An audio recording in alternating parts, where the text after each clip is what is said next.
part of the Boundless Audio Podcast Network.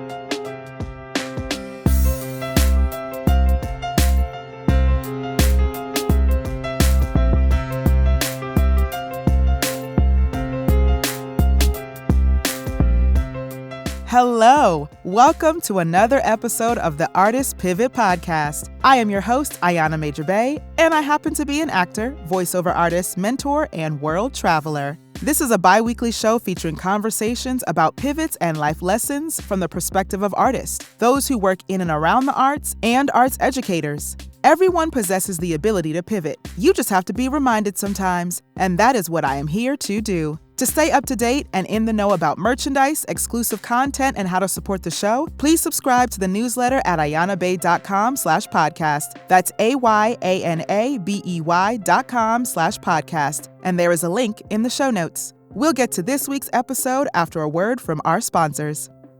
I have found that therapy is a tool to use to improve your life in one of the healthiest ways. For those who are working on their mental health and well-being, on a journey of facing your fears, or trying therapy for the first time, our show sponsor BetterHelp is here to help you. BetterHelp is customized online therapy that offers video, phone, and even live chat sessions with your therapist, so you don't have to see anyone on camera if you don't want to. Join the 2 million plus people who have taken charge of their mental health with an experienced BetterHelp therapist. Get 10% off your first month at betterhelp.com/artistpivot. That's betterhelp.com/artistpivot. All right, y'all. So I am so excited to say that joining me today is Miss Shenea Stiletto, and she is a former 2-time World Champion Acrobatic Gymnast, USA Gymnastics Hall of Fame member, survivor of USA Gymnastics, and a World Class Circus Handbalancer inducted into the World Acrobatic Hall of Fame, who has been for nearly 2 decades performing with elite entertainment companies worldwide, including Cirque Du Soleil. Shenea's career highlights have included becoming the first ever African-American woman to perform a lead character and acrobatic role in a Cirque Du Soleil production, in which she performed Varekai as the promised character. Shenea Stiletto is also a circus trainer, educator, circus advocate for the American Circus Alliance, and dual circus podcast host for the pro series Think Like An Acrobat, produced by CircusTalk.com, and her own podcast, Live Like An Acrobat, where she explores circuspreneurship and the competitive high-performance athletic arenas. Y'all, welcome, Shenea. Hello there. Hello. Thank you so much for having me, Ayana. I'm so grateful and honored to be here with you today. You are so very welcome. Thank you very much. And I am grateful and honored for you to be here today. So I have a question for you, my first one. If I texted you, Shenea, how are you doing? How's your day going?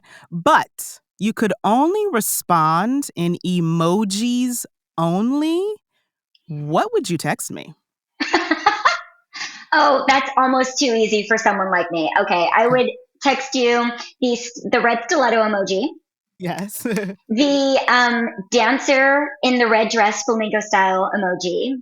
Okay. The little flame emoji. Yes. And the heart emoji. Mm-hmm. And the meditating emoji. That is my day. That is my mood. Yes. I love that. That's a whole mood. That's an entire mood. That carries me from morning to afternoon to night. Yes. I'm here for that. That's an entire mood. Thank you for that imaginary text. I love it. Thank you so much. That was a good one. That was a good one. You're welcome. That's a good question. You're welcome. And you're also wearing red. Yeah. Red lipstick. That's your thing. I have recognized that unless I have a red lipstick on camera somewhat, or even when I'm talking, even if I'm not on camera, something it's just not me. Understood. I understand that. I don't show up properly. I feel like my lips disappear. Something about me kind of disappears. So I've tried the nude look. Just doesn't work out. So red lip it is at all times. It's fire. Yes. Yes, ma'am. And you, yes, know that about yourself. It's a red lip all the time, period. Know thyself. Know thyself. For me, it's mascara. Like, I don't necessarily have a lip color, but if I don't have mascara on, I'm like, who is that? Like, I don't even have to have on any other makeup. None. But I will always leave the house with mascara. And if I don't, it's like, what? I'm sorry, I'm not myself. I'm not. I need to go. I need to start again. Start the day again. You are gorgeous, by the way. You are gorgeous. Your skin is gorgeous. Everything about you is gorgeous. Thank you very much. Thank you. I received that. Thank you. Great teeth. Wonderful smile. Thanks. Same with you, sis. I'm over here. Yes, come on. You are gorgeous. Okay? Never had braces. Neither have I. They don't know how to handle it. I'm telling you. People are like, never had braces. I'm like, no, not even Invisalign. Not even later in life. No. Me neither. And I also refuse to close my gap. I don't know if y'all can see it. I don't see any gap. It's okay, great. Thanks. I mean, I see it because I grew up with it, but every year without fail, I'm in my 30s, y'all, and my dentist literally goes, "You don't want to close that gap?" No, I don't. No. I don't want to close the gap. No. I mean, I think you have a perfectly gorgeous smile. And and with the gap, without the gap, I mean. Right. With or without. Thank you very much. Yes. I mean, it's a mini gap. Like, it's not. I don't see it. I guess it's there. But my dentist does. My dentist sees it every time. And I'm like, what? No, I don't want to close the gap. I don't. They offer me Invisalign almost every single time I go. So there you go. Right. And I have no gap. So there you go. Yeah. You're right. So, right. I don't know what it is, but I don't know what it is either. It's fine though. Listen, we're not going to try to find out because it's fine. We're just going to keep doing what we've been doing. Exactly. I love it. So, y'all, before we get too far down this teeth rabbit hole, Shenea, I want to ask you about your career, about your many pivots as a circuspreneur. I love that. Thank you. And I guess start at the beginning. I guess that's a good place to start. Like, was the circus in your life growing up, or was it something you discovered? And then how were you like, oh, you know what? Y'all, I'm going to be an acrobat. I'm gonna do it. So tell me how that happened. How did that happen? Because it's so random and weird. And even like to this day, I just think of like all the different like events in my life that had to happen that were very imperfect and like just for better or worse, just like would not have like led me like down this path. Like I didn't come from a traditional background. I didn't come from like a family circus type of thing. I started out as a little baby acrobatic gymnast. And I did that because my grandmother and my aunt put me in dance and like in ballet and tap and jazz when I was a little girl. And I saw acrobatic gymnastics in my dance studio. And one of my coaches discovered me. He thought I was way younger than I was because I was very, very tiny for my age. I still am. I'm still waiting for that growth spurt. It has not happened. But he thought that I was like 5. I mean, that's around like the typical age. Like 4, 3, 5 years old is when you start gymnastics. But I was 8. And he was like, well, she's a little old, but I think she would be great. I think she has maybe a lot of natural ability. So I started from there. And I'm from San Jose, California. My coach had immigrated from Bulgaria. So he immigrated. He grew up in the Soviet Union. And so it was just all very random and bizarre. And at that time, of course, I wasn't thinking in terms of like the circus, but I did get into a very niche version of regular gymnastics. Most times when people think of gymnastics, they think about artistic gymnastics, which is the balance beam, which is Simone Biles, which is Dominique Dawes, which is that whole kind of vibe and field. I went into a very obscure version in America of gymnastics, which to people kind of looks like cheerleading in a way. I even hate to kind of put them in the same vein because we work very, very hard of making ourselves like our own sport. But acrobatic gymnastics is like the partnering that you would see in a Cirque du Soleil production. So many of the acrobats that you see in Cirque du Soleil actually came from my sport. But I didn't know that. I didn't know that growing up. You know, it's a non-Olympic sport, so that's also why it's like within USA Gymnastics, but like even just like up until I think the past like few years, like now we're on ESPN, like we're on Sports Center. You see our competitions, you know, acrobatic gymnastics is kind of everywhere. And I will say it a million times in this podcast just because I am always trying to hype my sport because it's so gorgeous and so beautiful. It's dynamic. You have partners throwing you up in the air. You balance on people. You don't use any apparatuses. You don't use the beam. You don't use the uneven bars. You use the person, and they just kind of catapult you into the air. So I got really lucky. I had a big journey within competition. I competed on the world level. I was national champion multiple times. I went to World Games. I went to World Championships several times. I was very, very fortunate to become the first ever American world champion, which, you know, again, at that time was, you know, just very strange, you know, coming from San Jose, California. There was a very big kind of acrobatic gymnastics world and environment within California. So I did get lucky on that end. You know, those several years ago, it was kind of, it was very dispersed like throughout America, but it was very heavy on the West Coast. So there was a really, really big circuit there. So I, you know, had a pretty long career. I competed for about a decade. And by way of doing that, I discovered that that is the transition that one does make from competitive space to the circus space. And I had great coaches. I started, Cirque du Soleil started scouting me when I was a minor because years ago, you could work for Cirque du Soleil as a minor, as a kid. And you could go get a contract and go without your parents and like just be working at like, you know, as soon as you had a work permit. And even before then, you know, like depending on what country you were, you know, you could be there at like 12. Wow. Have a full career. Right. Like they would take you. So it was, you know, it was very special. But my coaches, I transitioned and I ended up having Russian coaches at that time, and they really wanted me to compete. They didn't want me to go straight away into the performance world, into the circus world. They wanted me to achieve as much as I could as a competitor. They were like, you know what, if you don't go as far, you're always going to feel like you missed out on something. And so that was the first time in my life where I was almost out of pivot, right? Because I could have pivoted way earlier in my life.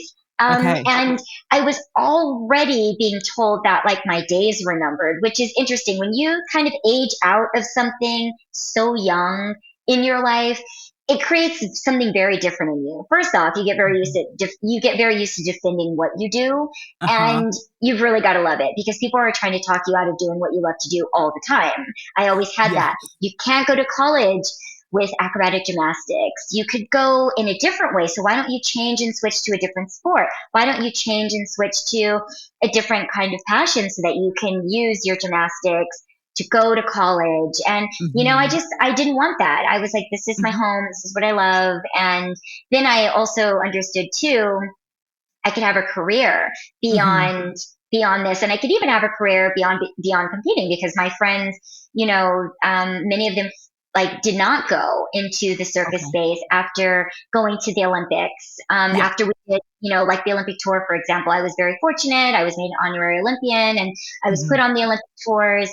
That was the first that USA Gymnastics had ever done that. So I had like this journey that could have been where I did do like NCAA, like my friends did. But because that wasn't a route for me, the circus was actually the most pronounced route to be able to maintain my skill in all of that crazy back bending work that I had invested like my entire life and my family's entire life into as well. To see that kind of cut off, you know, at the age of like 18, 19, 20, 21, you know, would really have been a crime. And I'm grateful that I had coaches that had sent their athletes for a very long time into Cirque du Soleil or into the circus world. Okay. So they really assisted me in that pivot, from high level competitor, which is so incredibly difficult and was so challenging, especially as an American, because they like underestimated us, they devalued us, they didn't expect a lot from us. And then when we did get competitive, they didn't want to give us our due. At that time, it's very political, just like it is now. And, going from being in that space to then now being like a circuspreneur or like a business owner in an entity and into a world that is very uncharted, because the circus is like to this day. I mean, it's better than it used to be, but you go from this environment that's highly regimented. And even my coach didn't want me, for example, to go straight into Cirque du Soleil. He wanted me to diversify and to work for a lot of different companies. He didn't want me to feel like I was just a number or just a part of a production, because I had been so visible and so seen in my acrobatic competitive career. He did not want me to feel invisible all of a sudden. He said, that will maybe like hurt you on a certain level that we may never be able to rectify. And that was from his own experience of carrying other acrobats through that journey and learning from that. So, for some people, the pinnacle was you go straight from there. And like I said, I did have friends that, also too could not go and do NCAA because they were from different levels, different gymnastics disciplines like trampoline or like tumbling or like rhythmic gymnastics as well. So they did go straight into Cirque du Soleil. And our journeys were very different. They were very, very different. Yes. Yeah. Oh, I understand that. So then my question for you, when you did make that pivot to go, okay, actually, I think I'm going to perform now. Instead of being a competitor, I'm going to use my skills and be now of a performer. Was that, I don't want to say difficult, because you already had your mindset, you already were like, no, this is my path. But did it take some getting used to not be in that competitive mindset, and to also like, yes, you're pivoting your avenue, but also like my mindset, I'm not in competition with anybody right now. Like, I'm doing this because I love it and I want to do it. Totally. I mean, it was very difficult for several reasons. The first reason was because I didn't want to necessarily stop competing. And because our sport was not funded on the same level as Olympic sports, it really came down to some difficult decisions. It's very expensive to stay in a sport like this. And because I was also competing with a partner that was much older than me, which is very normal and typical within acrobatic gymnastics, there were some decisions that needed to be made. But I could have probably competed for at least another 4 or 5 years and probably won some more world championships. So it was a challenge to leave at that moment. I did leave at 18. Which is, again, still fairly young. And I was in, kind of like the best shape of my life at that time. And I was lucky enough to be in that, because not everyone gets to that cycle and is in the best shape of their life. Some people are very broken by that point and have had several surgeries, have had a lot of chronic injuries. And that's another reason why sometimes they retire and go into the performance space, because it's not as difficult. Another thing as well, it was interesting. I mean, I love to compete as well. I loved it. For some people, it's like overwhelming for them. They don't like it. It's they're not natural competitors. And another thing as well, I loved competing against myself. I never, ever really felt like I was competing against others. And I know sometimes people say that, but I really, really felt that.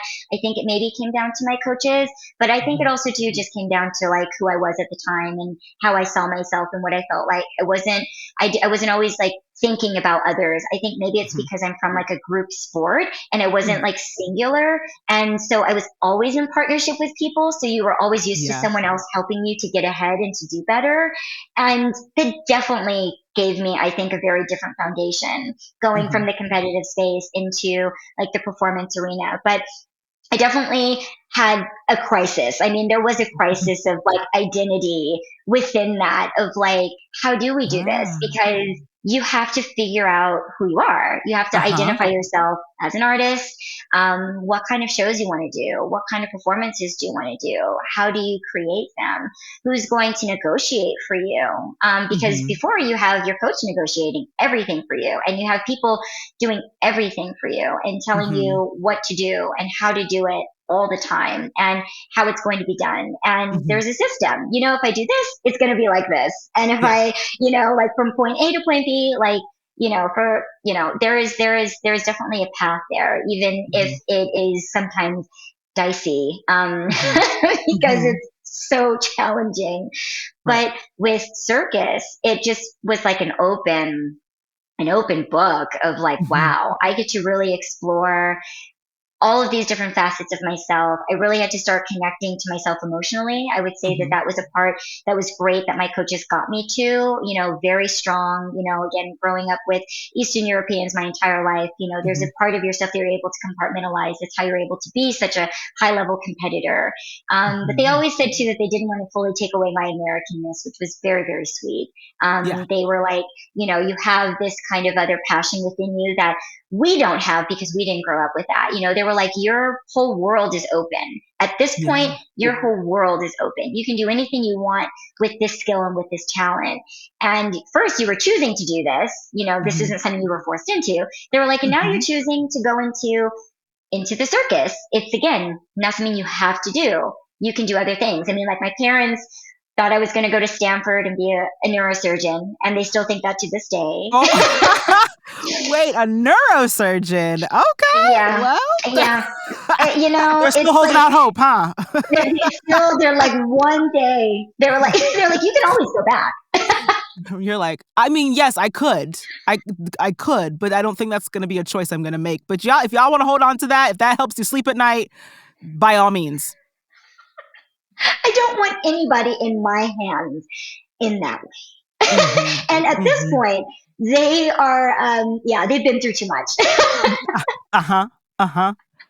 Yes. I've got gymnastics hands, and gymnastics hands, they will stay. Noted. So becoming like this, and again, this was, almost 2 decades ago when it wasn't the popular thing to just like go on AGT, right? It wasn't just like you go like work for Cirque, you go on AGT, you go and make your like career on Instagram as a circus performer, and all of a sudden all these people know you and you're just like everywhere. Like it was not like that 20 years ago when I started off like trying to like make a name. And, I was lucky because I had a name coming from sport. And that already, opened a lot of doors, but it doesn't open all of them. And there's many different people and things involved. There's many types of circus environments that you're going into. You can start out in LA. You can go into film and TV, which I started off in doing that too. You can try to go into stunts and do that as well. You can, you can try and use circus family credibility, which is dicey when you do not have that. You can go and do like the European circuit. You can go straight into like, the Asian circuit.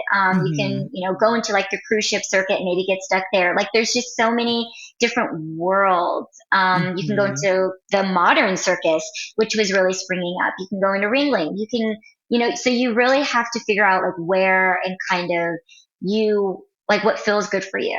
And that takes time, especially because you're young. And I think even if you're not young, it takes time. And, I say it's not for the faint of heart. It's, especially back then. I know that doesn't even maybe for some people seem like that long ago.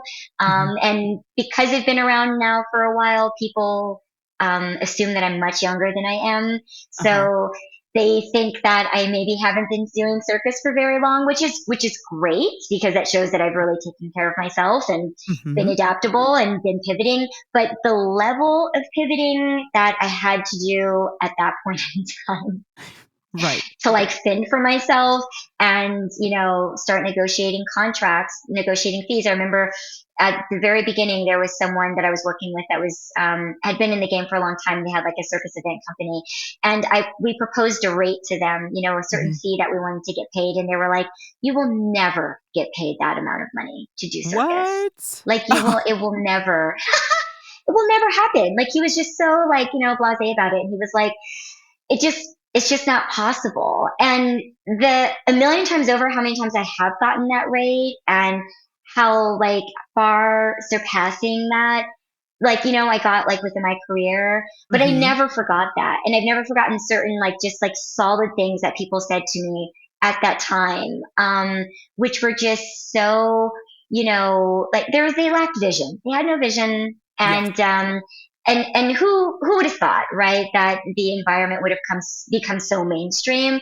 But I mean, me and my partner at the time that I worked with, we definitely had the wherewithal, and we were quite a bit younger than him, but we weren't that much younger than the person that said that. And so I think that just goes to show again, like, what this environment can be like. Circus can be very old school and very, very forward thinking at the exact same time. So, like combining those things, and then also too, people suggesting that you can only be a certain type of circus performer from your background is also a thing. So, it took a while, because coming from the sport background, there was a lot of stigma around that up until recently. People, like really like put a mark on you, and put like a whole like box around what you were going to be capable of, what kind of style you were going to do, what you were going to look like, how you were going to express yourself, and also too, like what you knew. They were like, oh, well, you don't have a cousin in the game. You don't have an auntie. You don't have an uncle. You don't have, a sixth generation vouching for you. So there's only so much that you can know. And by way of you not knowing so much, this is how we're going to manipulate you. This is how we're going to stall you. This is how we're going to talk you out of your own good. This is how we're going to get way more out of you. Then we should be able to, this is how we're going to put you in dangerous situations that you don't belong in, because we think that you don't know any better. So it was several things. Yeah. No, I understand that. And that's people putting you in a box, like literally putting you in a box, and their own limiting beliefs. Like that person who told you, you're never going to make this much. It's like, why are you telling me that what? Please keep your limiting belief to yourself. Please keep it to yourself. Like, what are you talking about? But it's that, like, people putting their boxes, their limitations, their limiting beliefs, and projecting it on you. And at least through your, at that point when you were 18 and pivoted, and then throughout your career, you're like, but I don't understand why you have this limited belief, but I'm going to keep going. Like, I'm going to just keep advocating for myself and keep going in that direction. So with that, I have a question about, I know from that time you pivoted up until today, you are a different performer. And so what is it that you found? Not that you found. Let me rephrase it. The performer you were when you were 18, and you were like, okay, I have so many options open to me. Which one should I choose? To now the performer you are now, like what has kind of been the arc of that journey? Because it's right, you had to find out who you were. And so you might have accepted things at 18 that you wouldn't accept now. Definitely not.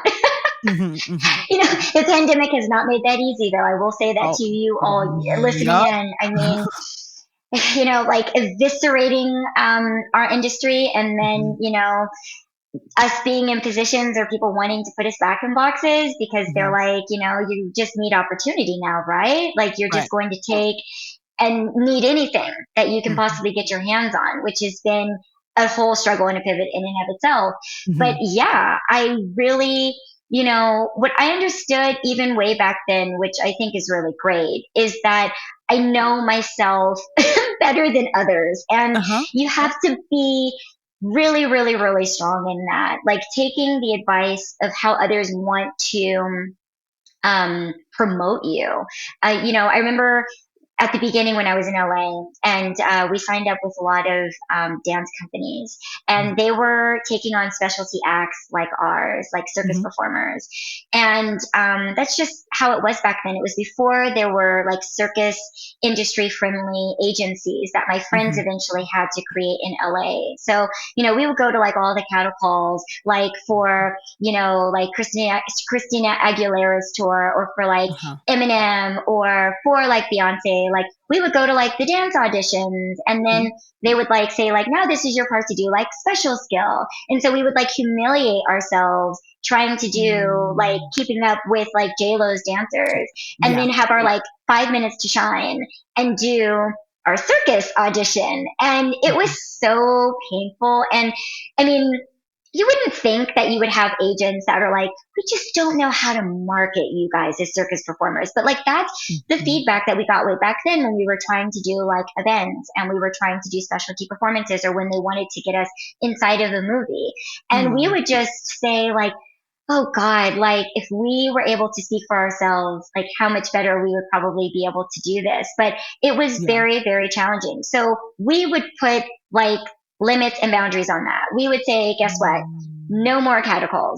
If you want to see us, it's a one-on-one audition. We have to have a special moment, and we won't be doing any of the dance because we're not dancers. We have dancing capabilities, and we have all of that background, but we are not hip hop dancers, music video dancers who do this on the daily, who are going to go up against like the dancers from Usher's music video. Like that's insane.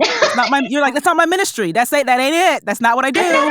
That's not what we do. So, we lost a lot of time, and we spent a lot of time exhaustively, wasting time, losing out on jobs, being misrepresented. Also, too, meeting a lot of cool people. I met a lot of amazing, talented people through then, but it was a waste of time. And so, you have to know when to cycle out of something, or when people just don't understand or they don't get you. So that changed a lot of what we did. And then eventually there were like circus agents, like I said, that came in, and then they started creating like circus specific auditions that, when I was doing them at the beginning, there were like 5 of us to choose from.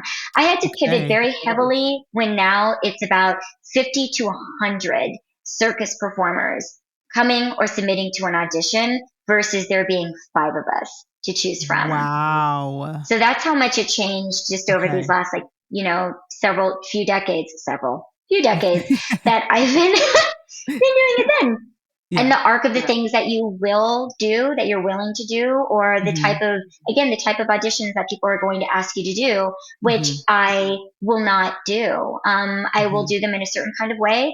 You give a certain kind of time. Like even if someone is asking me to come in person, for example, but I'm mostly booked off tape. I'm mostly booked off of my reel. Those are things that you question. Those are things that, you say, you have to be willing to lose out, or to take that risk, or to hold your own. But, cycling through those different performances, those different contracts, am I willing to do, 1 million performances per day outside over the water at this point in my career? No, I'm not. Was I willing to do that, a few decades ago? Yes, I was, like, am I willing to take that certain amount of money? Am I willing to wear that type of costume, especially if you guys don't have my skin tone matched, which is number 1, especially if you don't have something that fits me, which is number 2. Am I willing to go out and humiliate myself on stage for spaces and for things that, can accommodate me? Am I willing to go out with my hair looking a certain way now? No, I'm not. I'm going to ask, that I get to do for me, because or if there's a professional there, which we're still waiting for that. We're still waiting on. So, am I willing to, do contracts in certain countries or in certain cities? It comes down to things of that nature. And again, projecting myself in a medium where someone says, I don't want that from you. I want you to perform in this way, in this type of emotional way, in this type of character, and saying no to those things, and saying no to those requests. And I will say this as well, when I started getting feedback at that time in my life, when it was my idea that I went through with fully, I got the best response. When it was something that I compromised on for people that wanted to hire me that I was really not liking, immediately people would say, you know, we didn't really like that, without me even saying anything or telling them. And that was such a big lesson for me at that time, and getting that kind of validation and mirroring that when I was young. And it's really carried me through these years as well. Whenever I feel it intuitively, if like that just does not feel right, or that's not how I made it, or that's not how I designed it, or that's not how I intended it to show up, or like, yes, it seems like a small change, but that small change can derail and unravel everything you're putting out there. And when everything that you're doing is what you need to do to get the next job, the importance of owning every aspect of what should go right. I mean, it's the longevity of your career. It's make or breaking the next several years for you that you cannot get back. It's the difference between having 6 months off to rolling right into the next space because people really liked what you did just recently, and it's very timely and it's very of the moment. It doesn't matter if you can show them something that you think that they'll like better, even sometimes that, you know, was maybe from like a year or two ago. They want to see what you did right now, and that makes them feel a certain way about you.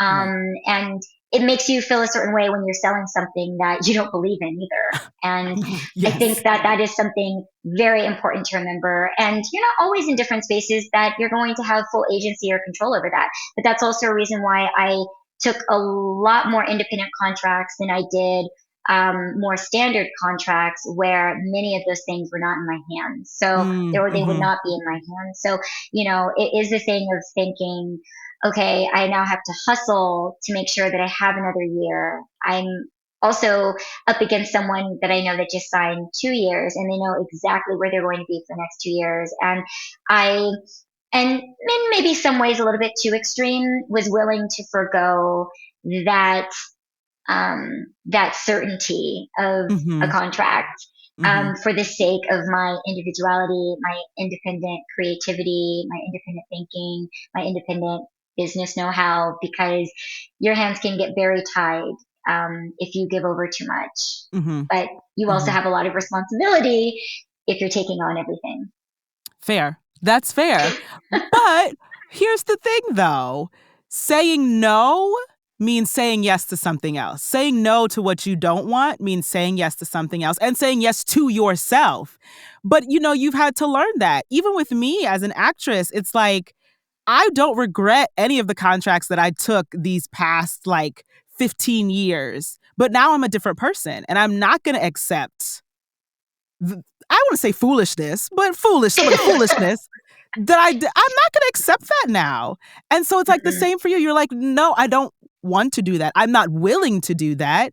And it's standing strong in your no and advocating for yourself, but also unlearning something that we learned of like, well, it's an opportunity, so I have to. No, you actually don't. Because if not an opportunity you want, then that's not for you.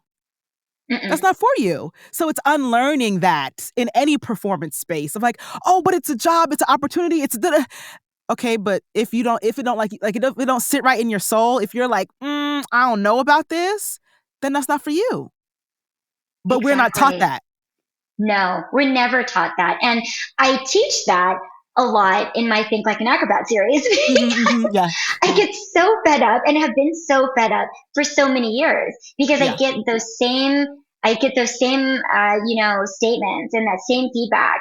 And that same level of frustration. And I hear those same conversations happening within the circus industry and in performing arts space as well. And especially if you're in a niche environment, man. I mean, the stress and the strain that they put on us for like, oh, but you love it so much, so that means that you should just like have no rights. Like, where did that come through? I'm like, so a lawyer loves being a lawyer, but I don't see them giving up any rights to anything. But like, because it's my passion, I'm just supposed to be grateful and take like the least of everything. I really don't know how that makes sense to any sane person, but I hear it from people from all ages, from all facets in the circus, especially people that want to shame you and make you feel like you shouldn't, be able to speak on anything, because then all of a sudden it becomes like this, first world problem or something like that. And I'm like, wait a second. People in all different types of professions that are outside of the arts have a say-so in what they do, how they do it.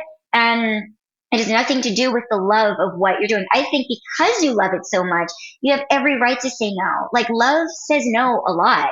You don't say yes to everything to like a child. Just like out of love, you say no. You put up boundaries. And so why are we supposed to be boundaryless, within like the business aspect of who we do? I mean, like, why? I mean, I talk to people that feel like they don't even deserve to make money from doing circus, from creating things on their own. I mean, it's literally, to me, insane. And I will not waver nor falter in that. I said, you know what? That all sounds good and well until you want to buy a house, right? Or until something really egregious happens to you, heaven forbid, within a very highly dangerous environment, and something very not great happens to you, and people aren't there for you, and where's the love then? Because I have seen love evaporate in all of these very loved up environments very, very quickly when things go wrong. Quick, fast, and in a hurry. It's gone. For myself and for others, very, very fast, there is no more love left. When you have to get lawyers involved, when you have to have good insurance, when you have to have assets to fall back on, and even when you need just like a creative idea because people aren't latching on to something that you're doing, or they're not responding well to you, you are now on your own. You were always on your own. And I think that that's a really good reminder as well. You have a community, you have an industry, you have an environment, but it's still you. It's still you. No one's going to do it for you. So you better had educated yourself on your own. And this is the other part of pivoting and being in spaces that are taken care of for you, and pivoting in spaces where you have to take care of those things for yourself. Because I've been around, many artists and circus performers and circus entrepreneurs, circuspreneurs that, when they get out of those environments, they don't know how to take care of themselves. They don't know how to have those conversations because they have never, ever had them. And being green in those spaces and the overwhelmment that comes with that, it almost makes them, again, want to pivot into a completely different career. And that to me is very sad. And that to me is such a shame, especially if you've built up such artistic intelligence, artistic, capabilities. And now you don't even feel like you understand how to utilize them to function outside of a space that was, taken care of for you. So I always tell people, I'm always looking for a job. I'm always looking for a pivot. I have been that way since the beginning, and I will always be that way. I'm always looking for a job. It doesn't matter what kind of job I have. I'm always, always, always looking for an opportunity. And that's really carried me through a lot over the years, I have to say. Yeah. Understood. And I think I'm safe to assume that also carried you through the pandemic as well. Because I know from the information you've given me, that it's like, right, the pandemic was a lot, but also you had 2 podcasts that came out of it as well. Yeah.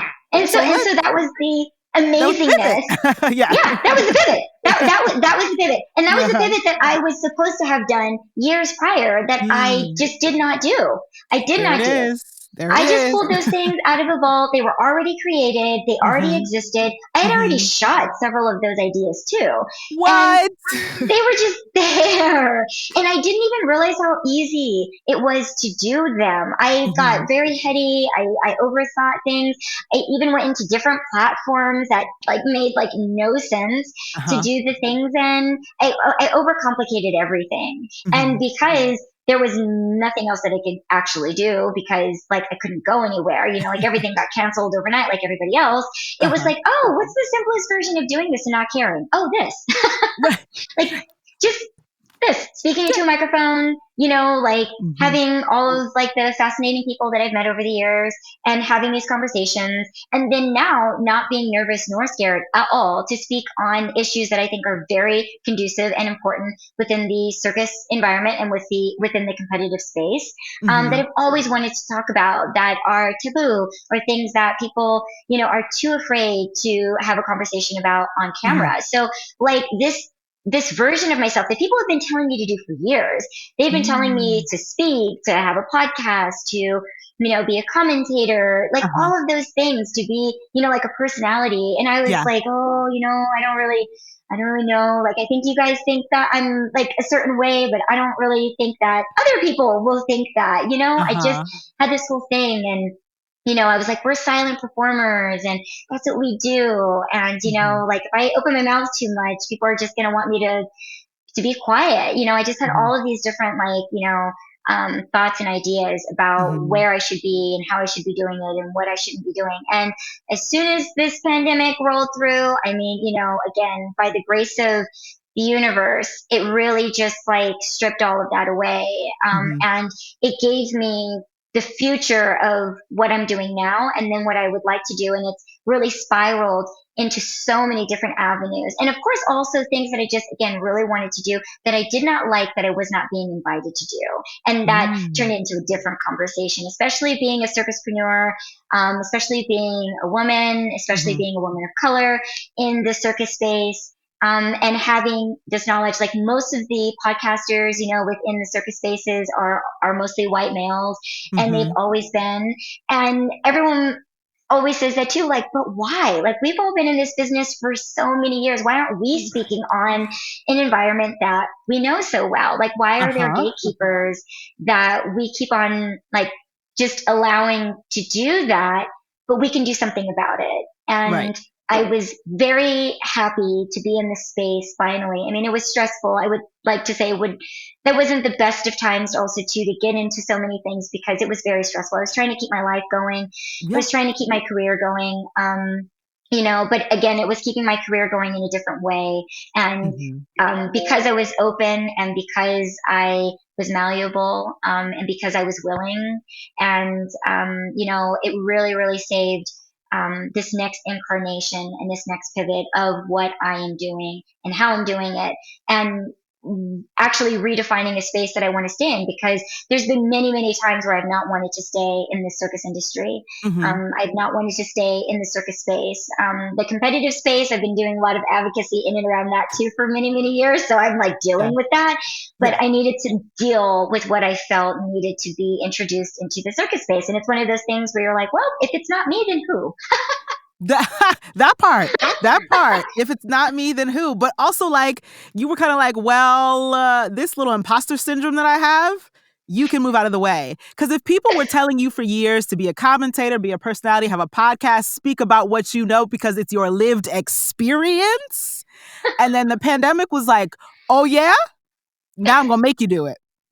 I'm going to make you. I feel that same. Even with me, I feel like, first of all, we're blessed to have survived the pandemic. I'm like, thank you, Lord. That's the first thing. Thank you for surviving.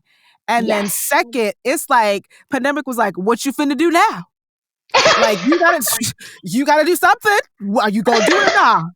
Like, are you going to do it? That's really what it was. I was like, I have nothing to lose. I have nothing to lose. I've already lost it all. And remember, Ayana, I also too survived. Well, I survived not, physically and emotionally, but in some ways too. 2008 and 2009 were horrible for the entertainment industry. And they were horrible for the circus industry. It was obviously not, oh God, what we're going through still now with the pandemic, but people lost everything. And the circus world really slowed down. I mean, and there are those that are in the industry now that did not live through that, but there were so many people that were tired out of the circus industry that shouldn't have, that had so many more years in them.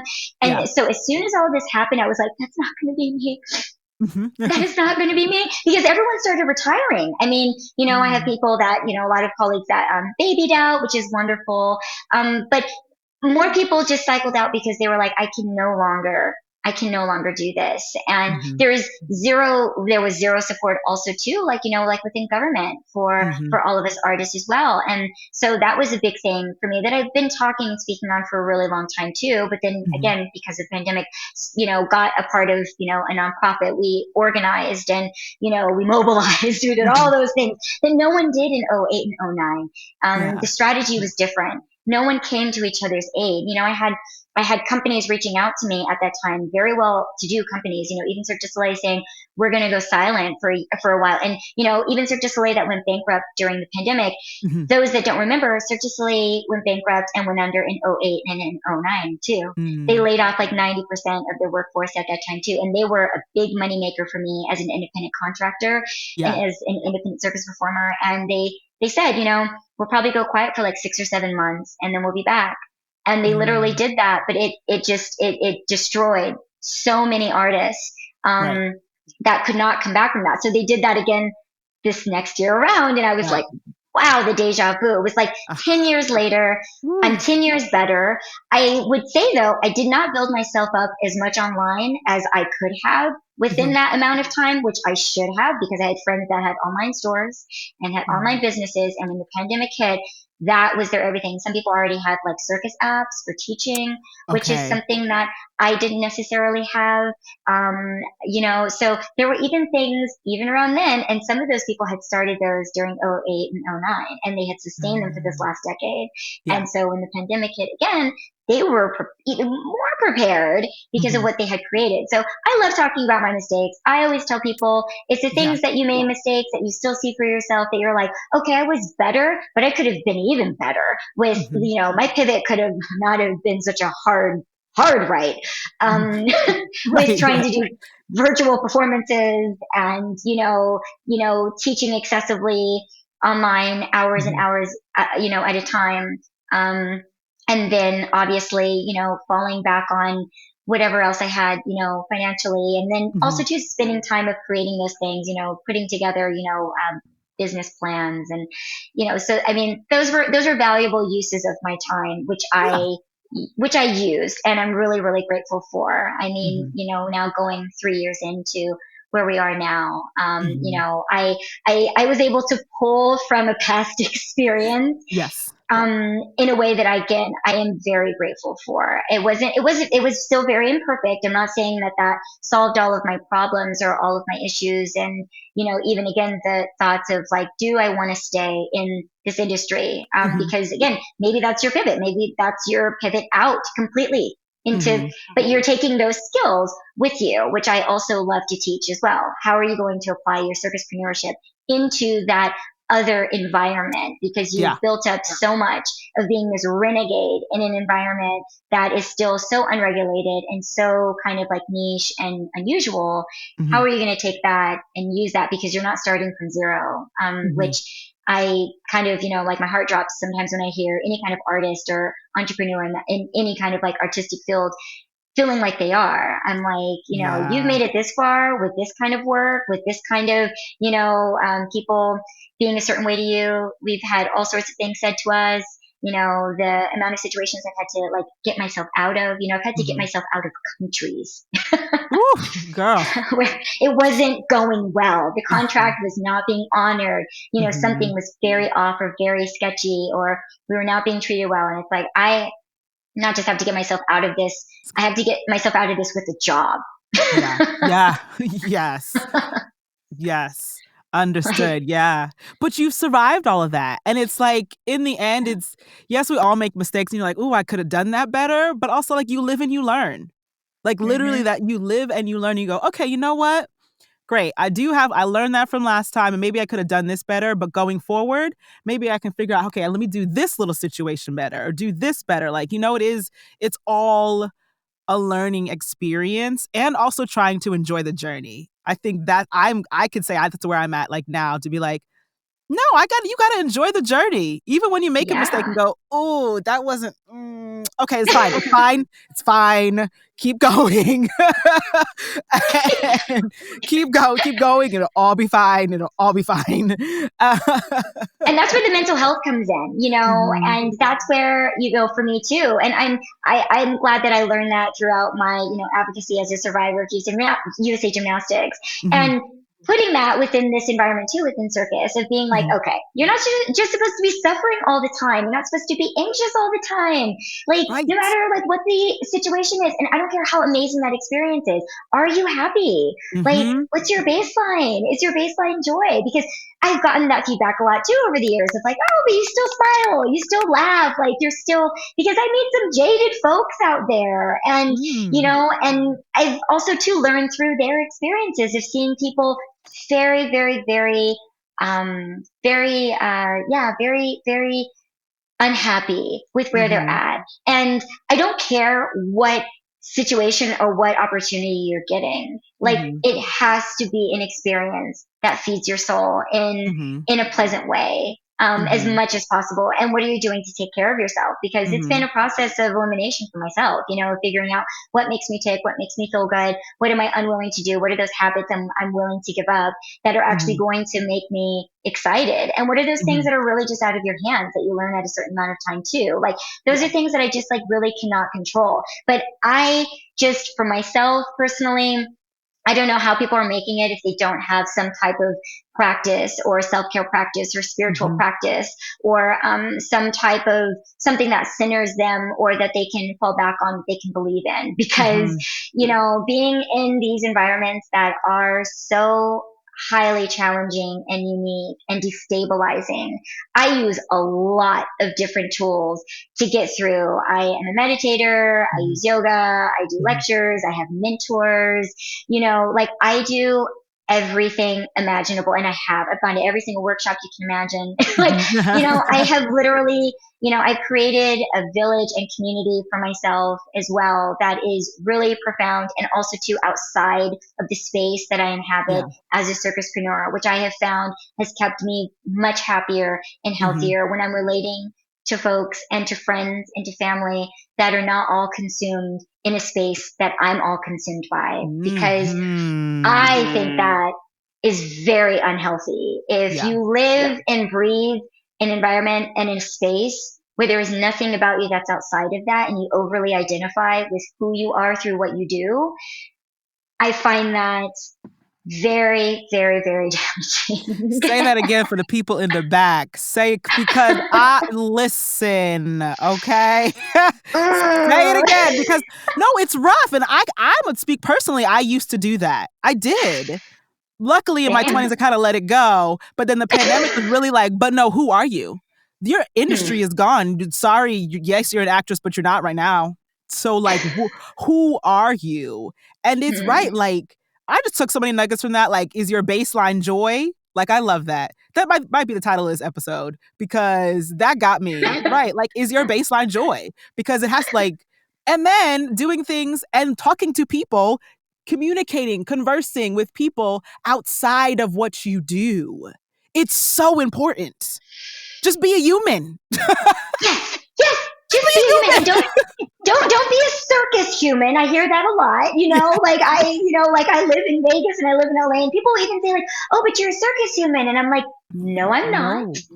No, I'm not. I'm a human being first. Circus is a hat that I put on and that I try on and that I love to put on. But I put on many different hats, many different things as a human being. And that's a way that I express myself. It's a facet, you know, and that's cool. Just like I'm not just like only a spiritual person, you know, it's like all of those things. Like in and out of who you are daily, you are just who you are. And, you know, so I think having the freedom and giving yourself the space and freedom to not put yourself in a box again, and, you know, just like rewriting your own story. Because again, if you do that, your pivots are going to seem very small. They're not going to seem like you have room to grow or room to evolve. And that can hurt you mentally of thinking, but this is who I am. And within this is all that I think that I can do. Like, where are you going to go with that? Because life may not even be making that a way for you, because life has stopped me multiple times. I mean, multiple times. You know, I just had something kind of like, you know, scary even the other day where I got a little, you know, injured when I was working. And instantly, you know, and it brought me back. I got very present And I was like, that's as fast as it happens. And then all of a sudden your life would be different. I had a situation like 2 years ago, health wise, where like literally overnight, it was like my entire life could be different right now. Like I now don't even know like my trajectory. I don't know if I'm supposed to be doing any of those things because my life is all of a sudden giving me a completely different set of cards. And I am grateful that I'm like malleable enough for that. But I work on that. And I think, again, we're all like a work in progress. You have to work on staying flexible. You have to work on staying pivotable.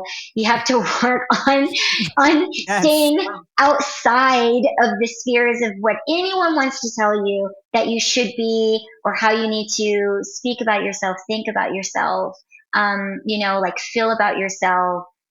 Any of those things. I just think it's very healthy to constantly and consistently question any labels or limitations or anything anybody's putting on you or that you're putting on yourself that you don't understand, maybe even if it's like subconsciously, but that's where it takes the work. I mean, like I go to therapy, being explorative, as artists, we can take it all sorts of places, but doing that and staying grounded too, I think is very important. You don't want to be, I think, so beyond, I guess people maybe call it like airy or out there, that you lose the ability to be sober, that you lose the ability to be present and to be grounded.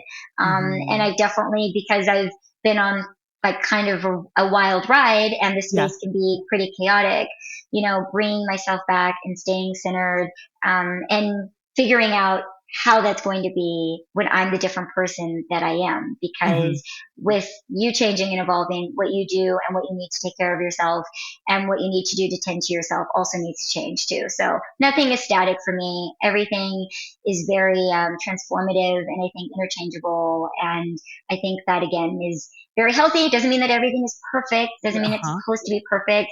It's not perfect. And, reflecting back over these years and, all of these journeys that I've been fortunate to be into and to survive, because I think we're all, wherever you are in your life, you could not be there. You maybe would not be there in your life, wherever you're at right now. And I think, again, it's the possibility and the potential to try again. And, those failures that we all have and that we keep on having. I love the idea of getting back up. And if I learned anything from my competitive years, it's literally just always about getting back up and trying again, because you can be imperfect like a million times a day. And throughout that, you have to pick yourself back up. You don't know what it's going to look like. You might be crying, you might be angry, you might be happy, you might be peaceful, you might be compassionate, you might be depressed, but getting back up and trying again and giving yourself the next opportunity, like really give yourself second chances, because other people won't, but you can give those second chances to yourself. Ooh, I love you. See, you already did it. You just answered my next question. I was about to be like, what? Look, because you've been dropping nuggets this whole time, so thank you. But I was going to be like, what's your little nugget of wisdom? You just said it. Give yourself a second chance because other people won't. That's it.